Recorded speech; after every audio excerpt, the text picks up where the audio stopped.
لیکن ان کی غیر موجودگی میں ان کے بھائی، ان کے گھر والوں پر تشدد کر کے ان کو زدوکوب کیا گیا. ان کی بیوی کو، ان کی گھر کی خواتین کو نہ صرف مار کر خون سے بہایا گیا بلکہ بچوں کو نیند سے اٹھا کر تشدد کیا گیا اور ان کے بھائی کے سر پر گن کے بٹ مار کر انہیں تشدد کا شکار کیا گیا. علاقے والوں کی مزاحمت پر فورسز نے نہ صرف عورتوں پر تشدد کر کے ان کو گھسیٹا، علاقے میں سیدھا فائرنگ کر کے لوگوں کو ہراساں کیا گیا اور یہ فائرنگ تقریباً کافی دیر تک جاری رہی. اور اس وقت فورسز کا رویہ اہل علاقہ کے ساتھ بھی انتہائی بدترین اور انتہائی حقارت آمیز تھا، جو ایک انتہائی تشویشناک عمل ہے. BYC کراچی کے ممبران نے ان کو پہلے بھی کئی بار ڈرایا اور دھمکایا گیا ہے. مجھے خود کئی بار ایسی فون کالز آتی ہیں کہ مجھے پوچھا جاتا ہے کہ آپ کیوں کام کر رہی ہیں، آپ کس کے لیے کام کر رہی ہیں، آپ کی بیک کون ہوتی ہے. ہم بلوچ ہیں، ہم کراچی کے بنیادی بلوچ ہیں. ہم مزاحمت کا اپنے لوگوں کے لیے آواز اٹھانے کا بالکل حق رکھتے ہیں. اس کی اجازت ہمیں اس ملک کا آئین اور قانون بھی دیتا ہے.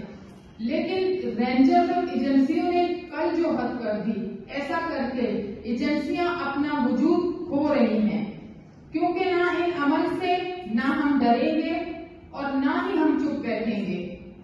آپ کے ظلم و ستم ہماری مزاحمت کو اور مضبوط کریں گے، کیونکہ ہم آئین کو ماننے والے اور آئین پر چلنے پر یقین رکھتے ہیں. حالانکہ اسی آئین کی اور قانون کی پامالیاں قانونی ادارے اور ایجنسیز خود کرتی ہیں.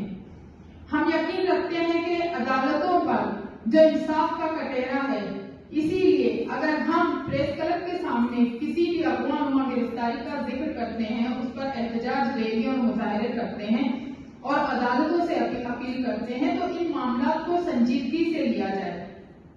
پاکستان میں اغوا نما گرفتاری اس قدر عام کر دی گئی ہے جس کا شکار نہ صرف بلوچ قوم بلکہ تمام مظلوم اقوام ہیں، چاہے وہ سندھی ہو، چاہے وہ پشتون ہو، چاہے وہ گلگتی ہو، چاہے وہ ہزارہ ہو، چاہے وہ پنجاب کے خود اپنے لوگ ہوں.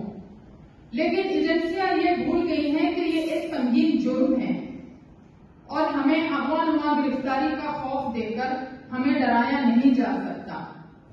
ہم صاف الفاظ میں کہتے ہیں کہ اگر ہمارے ممبران سمیت ہم میں سے کسی نے کوئی جرم کیا ہے تو ہمیں عدالتوں میں لے جایا جائے. ہم نہ آپ کی کورٹ کچہری سے ڈرتے ہیں بلکہ آپ اپنی عدالتوں سے اور کورٹ کچہریوں سے خود ڈر رہے ہیں کہ آپ اس طرح کی غیر ذمہ دارانہ اور غیر قانونی حرکات کرتے ہیں. لیکن اس طرح کا برتاؤ ہمارے لیے ناقابل برداشت ہے.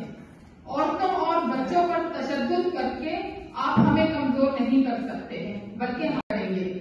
اگر کراچی میں کسی بھی بلوچ کو کسی بھی قسم کا کوئی نقصان ہوا تو ہماری طرف سے یعنی کہ بلوچ یکجہتی کمیٹی کی کراچی کی جانب سے انتہائی سخت لائے عمل آگے لائیں گے ہم، کیونکہ یہ جو غیر قانونی حرکات ہیں یہ ہمارے لوگوں کو خوفزدہ نہیں کر سکتے. جہاں آپ دیکھ رہے ہیں کہ ملیر کے علاوہ لیاری میں بھی کافی لوگوں کو، لڑکوں کو، نوجوانوں کو لاپتہ کیا گیا ہے. رمضان کے مہینے میں 8 ماہ سے لاپتہ زمان اور شعیب باکسر دونوں کی تشدد کر کے ان کو فیک انکاؤنٹر میں شہید کر کے ان کی لاش منگوگیر میں پھینک دی گئی. اور اس کے علاوہ اور باقی بھی لیاری سے جو لڑکے لاپتہ ہیں، اب ملیر میں کارروائیاں شروع کی جا رہی ہیں. تو ہمیں یہ ڈرانے اور دھمکانے سے ہم خوفزدہ نہیں ہوں گے، ہم بھرپور مزاحمت کریں گے. ہم کراچی کے ہر وہ بلوچ علاقہ ہے، ہم وہاں پر روڈ بند کر کے مزاحمت کریں گے. ہم گورنر ہاؤس کے سامنے، وزیر اعلیٰ ہاؤس کے سامنے، ہم عدالتوں کے بھی دروازے کھٹکھٹائیں گے. حالانکہ ہم جانتے ہیں عدالتوں سے بلوچوں کو کبھی انصاف کی امید نہیں رہی ہے، لیکن ہم پھر بھی اپنی قانونی لائے عمل کے تحت اپنے قانونی کارروائیاں کریں گے، قانونی عمل کریں گے لازمی. لیکن ایجنسیوں کی اور اس ریاست کی جانب سے یہ ہتھ کنڈے ہماری مزاحمت کو نہیں روک سکتے. آپ دیکھ سکتے ہیں کہ کل رات خواتین پر جو تشدد کیا گیا، یہ معصوم بچہ ہے جس کے سر پر پٹی لگی ہوئی ہے اور یہ خاتون ہے اسی گھر کی جن کو مار کر تشدد کیا گیا. جو ہمارے ممبر ہیں ان کے بھائی پر تشدد کیا گیا، جو اس وقت ان کی طبیعت بہتر نہ ہونے کی وجہ سے وہ اس وقت پریس کلب میں یہاں پریس کانفرنس میں موجود